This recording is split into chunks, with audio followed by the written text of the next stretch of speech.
С животными, предвещающими беду, ненастье, а то и смерть, все сложнее.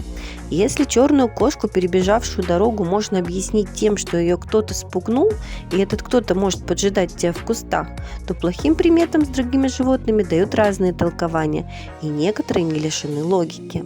Одна из самых известных примет – если птица стучится в окно, это к беде или плохой вести. В магическом коллективном сознании птицам вообще уделяется особое значение. Почему же она символизирует беду? Ученые дают несколько объяснений. Во-первых, если внезапно кто-то начинает стучать в окно, это уже сам по себе микростресс, особенно если вы живете на 10 этаже.